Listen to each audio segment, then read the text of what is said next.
Hello, this is Angela Johnstone, Program Director for Special Education, and the topic is Manifestation Determination. So I will be covering the essential elements and the steps in the Manifestation Determination process. And the first is, this is for students who have now received 10 or more accumulation and or consecutive days of suspension, either through a short-term, long-term emergency expulsion and or expulsion. And so I'll walk you through the components. The first is the actual meeting, which walks you through the manifestation determination checklist, and there are two parts to this process. The first is just the identifying information, the student itself, what was the behavior that resulted in the disciplinary action, and the second portion is the IEP team review and determination. So this is reflecting an IEP process, and so it does require convening an IEP team meeting, which would consist of the special education case manager, student, parent, district designee, and then other relevant team members, which may include general education and or other providers.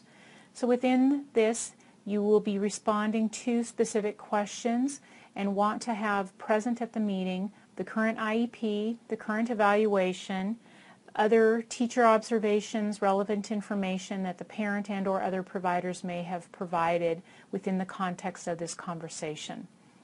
And within this, then you'll be actually answering two very key questions.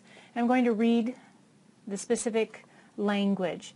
In determining whether the student's misconduct was a manifestation of his or her disability, the team must determine if the conduct in question was caused by or had a direct and substantial relationship to the student's disability, or the conduct in question was a direct result of the district's failure to implement the IEP.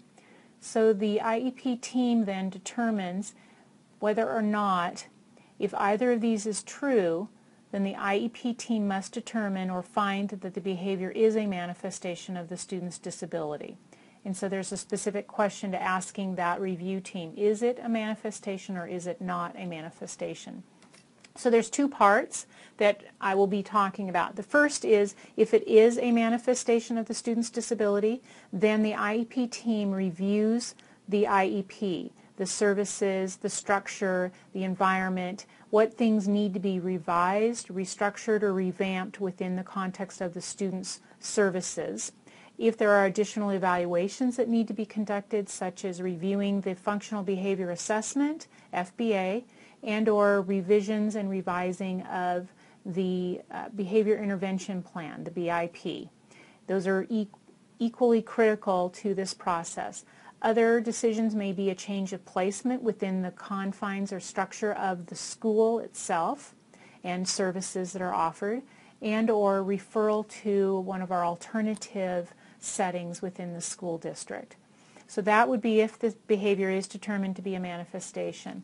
The other is if it's determined not to be a manifestation, then the school may impose discipline, and that student then can be suspended. However, there is no satiation of special education services, which means whatever is written in the IEP, that student has access and rights to those services, and the school must find a way to provide students those services, whatever is written in the IEP. So you will want to work closely with your special education administrator in applying that particular component.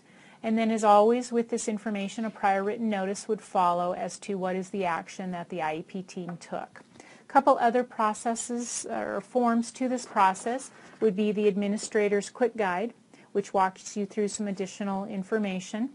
And the other is the overview of the disciplinary procedures. There's a flow chart that gives you a little bit more clear visualization to the process. And the final document is the OSPI has a technical assistance paper that's specific to discipline requirements for students who are receiving special education services. And this goes into quite a bit of detail about what are our legal obligations to our students who are served through IEPs. And as always, if you have questions or concerns or seek additional guidance, please contact your special education administrator at the elementary, middle, and high school level. Thank you.